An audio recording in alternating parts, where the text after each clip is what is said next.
Welcome to yet another discussion on purpose. In the previous video, Lawrence shared with us why purpose, why has he made it the core message of his life, and why is it important for you and I to discover our purpose so that we can be, passionate, we find that fulfillment, the joy, the excitement, what we call the psychic income. Just the fulfillment of knowing that you're doing something that brings value to humanity. That alone, even before you earn any money, sends you to bed a satisfied lady, a satisfied man. But even more important, we want to know, how do we unravel, how do we discover this thing called purpose? Is it something that you just wake up one day and boom, you know what you're here for? Is it a journey? Lawrence, share with us, how do you advise people on how to discover their purpose? It would have been, everyone would have discovered their purpose by now if it was up to someone else to bring that purpose to them. Someone else in the name of God. Yes. If it was up to God to bring to you your purpose by now, don't you think he wants you to discover it? By now you should have already discovered what it is. Why would he give us something and not expect us to discover it? So the thing is that we are the ones who are on the driver's seat of our purpose discovery. And just before we can go into how we can discover it, I can tell you some of the reasons as to why people do not discover their purpose. And one of the biggest reasons is society and status quo. I think we talked about it in the previous video, where we say that the way we've been raised up with a solution, one silver bullet, which is education.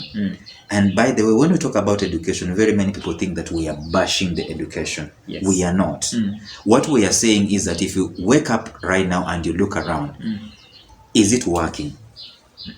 If you want to know if it's working, you go to the very apex of academia, and you find the people who are graduating from academia, and you ask them, okay, what next? What are they going to tell you? Nearly all of them are going to tell you one thing, which is, I am looking for a job. Which is not necessarily the way life is supposed to be. And if you go further, you look at the availability, quote unquote availability of jobs, and the jobs that people are looking for are the ones that have been structured to fit in the academic qualification, so to speak. So you did education, you study, you have a degree in education, you're going to look for what? Teaching? Job in teaching. Or a job in the academia. You understand? But you see, as you know, all the world over, there are very many well-educated people, highly educated people, who do not have the opportunity to work in the way that they were prepared to work. That is one of the biggest problems. That's why people do not seek their purpose. In fact, if you go to the very place where we are educated in schools, seldom do you find them teaching anything to do with someone's purpose.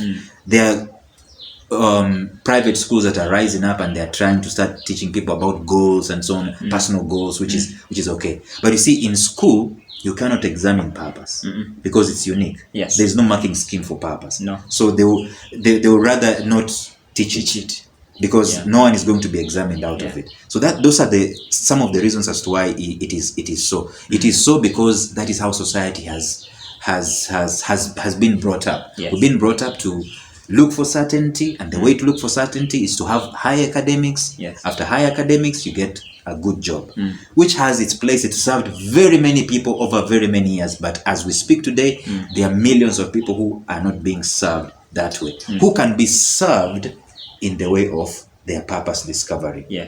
So to discover your purpose, like we've said, you are in the driver's seat. You are the one who is supposed to discover that particular purpose. You are responsible. It is your responsibility. And if you do not know it's your responsibility, maybe if you're watching this now, you do know it is your responsibility. And I can tell you, maybe there is no human being who hasn't felt that need to discover. You either two things. You are in a dire situation in your life, and you start asking yourself, why am I even alive? Or you remember Job in the Bible. He gets to a very big crisis in his life and start asking these why questions, very valid questions. Why was I born? Why am I alive? Why didn't I die? Why wasn't I born stillborn? Something like that. Those were questions asked by a man who was in a crisis, but they are valid questions whose answer is actually purpose. Yes. There is a reason as to why you're born, and that reason is purpose. Yes. Or sometimes you find yourself, you have, like we said in the previous episode, you always wanted to own a car. Yes. Now you have the car. Again, there's just something inside of you that says, is that all there is to life? I do believe that there's an inner drive inside of each human being that always seeks for meaning, always seeks for what matters. So that's why I said that the very first place that you need to start in order to discover your purpose is to make a decision yourself. You decide, you draw a line in the sand and you say, I am going to look for my purpose. And let me tell you, answers will hide from anything but a question. The reason as to why we do not have our purpose is because we have not asked for it. We've not decided.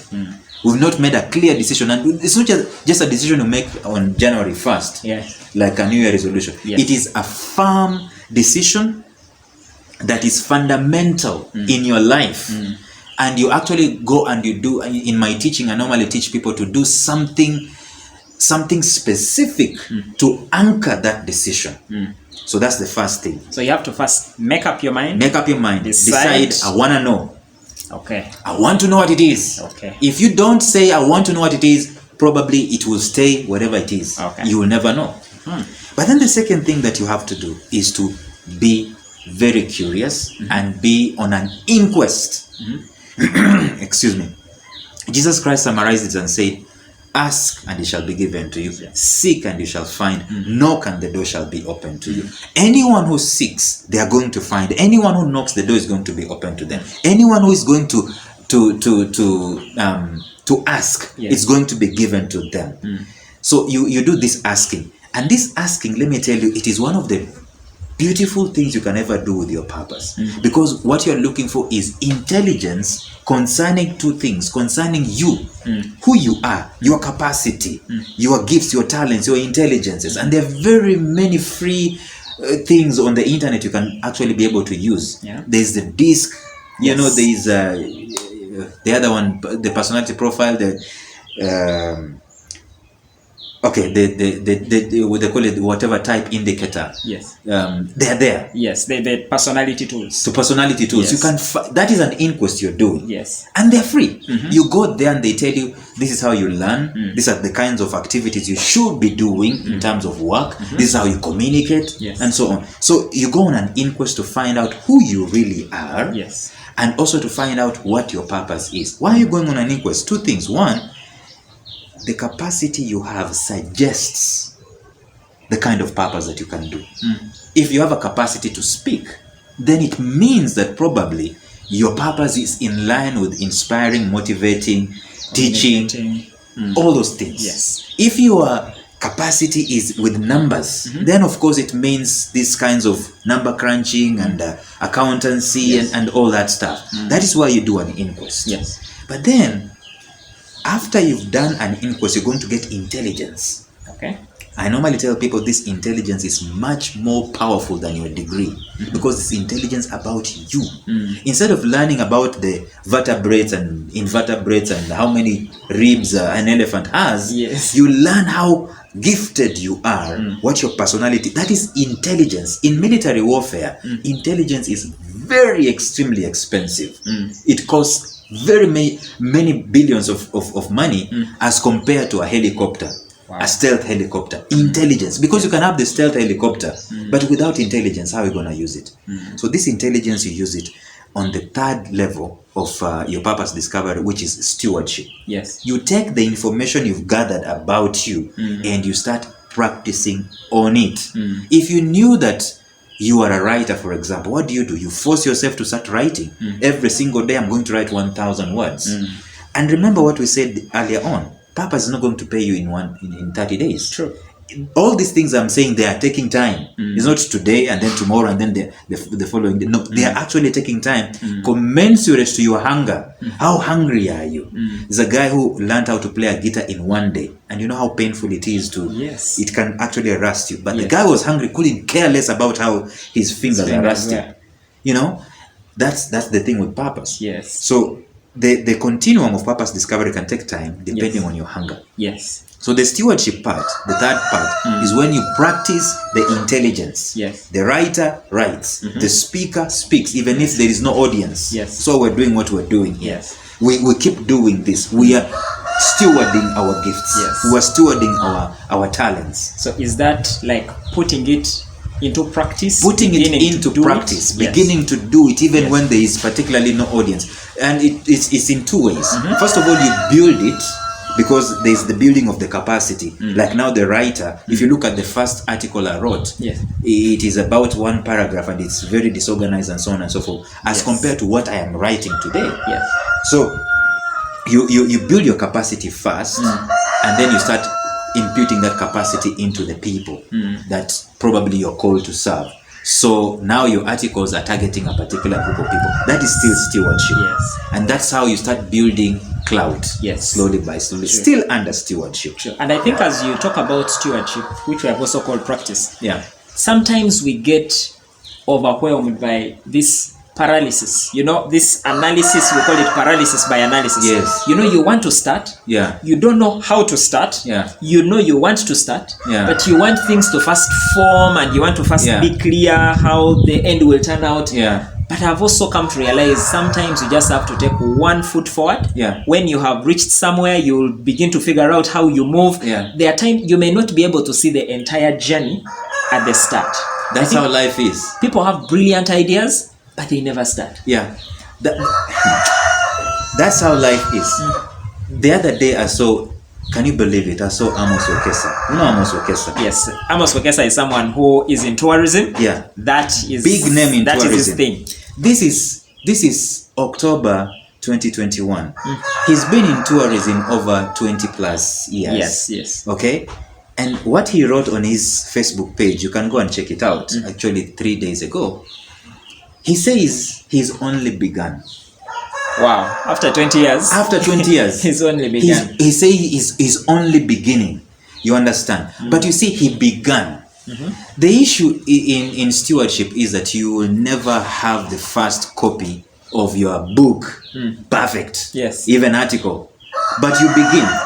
You start from there. And I've found out that stewardship actually matures with your motion, not with you sitting and trying to gather as much information, as much analysis as possible. You know, the ins and outs. Let me tell you, the best information you can get is information in practice. Not the research that you sit down and you will say, oh, how many people are normally reading posts, how many people. No, it is the information when you are in motion, when you're practicing. Like now this video, when you send this video to people, the feedback you get, it is much more critical than the feedback you would have sat down and waited to get before you start this video. So that is experiential learning. Experiential learning. You learn on the job, you learn by doing. It's the most beautiful thing when it comes to purpose and when it comes to life.